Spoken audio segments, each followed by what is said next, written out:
সময় কখনো একরকম থাকে না। বর্তমান প্রেক্ষাপট আমরা দেখতে পাচ্ছি, তাই না? যারা ভেবেছিল 2045 পর্যন্ত তারা থাকবে, তাদেরকে কেউ সরাতে পারবে না, এবং নির্বাচনের পরে মোটামুটি তারা এতটা সরষার তেল নাকে তেল দিয়ে ঘুমানোর ব্যবস্থা করছিল যে তারা ভেবেছিল যে এইবার আর 5 বছরের মধ্যে কে আসে। আল্লাহ তাআলা চাইলে কি করতে পারে।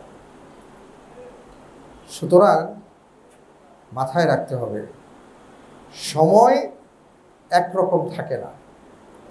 আজকে আমরা অনেকেই আছি, কারো ভালো অবস্থা, কারো খারাপ অবস্থা। তো যাদের ভালো অবস্থা তারা মনে করে আমাদের জীবনে আর কখনো খারাপ অবস্থা আসবে না। আবার যাদের খারাপ অবস্থা তারা এতটা ফ্রাস্ট্রেশনে ভুগে তারা মনে করে যে আমার জীবনে মনে হয় আর কোনোদিন ভালো অবস্থা আসবে না। এটার কোনোটাই ঠিক না। আপনার জীবনে যেই কোনো সময় পট পরিবর্তন হতে পারে। আজকে ভালো আছেন তো কালকে খারাপ হতে পারে, আবার আজকে খারাপ আছেন তো কালকে ভালো হতে পারে। সুতরাং ভবিষ্যৎটা যেন সুন্দর হয়, ভালো হয়, সেদিকে যেন আমরা খেয়াল রাখি।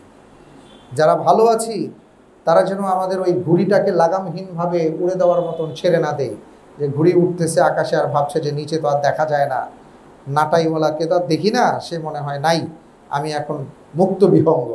না ভাইজান, আমরা মুক্ত বিহঙ্গ না। আপনি যেখানেই থাকেন, আমি যেখানেই থাকি, ওই নাটাইয়ের সুতা থেকে যখন টান পড়বে তখন আপনাকে আমাকে আসতে হবে। সুতরাং সাবধান হতে হবে। আবার যারা খারাপ অবস্থায় আছি আমাদের মাথায় রাখতে হবে যে আপনি যে খারাপ অবস্থা চিন্তা করছেন এটা আজীবন আপনার থাকবে না।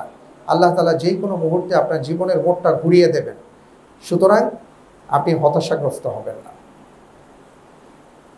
ঠিক এমনিভাবে পট পরিবর্তনের কথাও তাই, যে আজকে যা আগামীকালকেও তা হবে, ব্যাপারটা এমন না। সুতরাং সার্বিকভাবেই এটা আমাদের মাথায় রাখতে হবে যে জীবন যেমন পরিবর্তনশীল, সময়ের চাকার সাথে ঘুরে ঘুরে এটা ভালো হতে পারে, মন্দ হতে পারে। আমি যেন ভালোর উপর থাকতে পারি এবং ভবিষ্যতেও যেন ভালোতে থাকতে পারি, সেই তৌফিক আল্লাহ আমাকে দিক, এবং সেইভাবে চিন্তা করে যেন আমি চলতে পারি।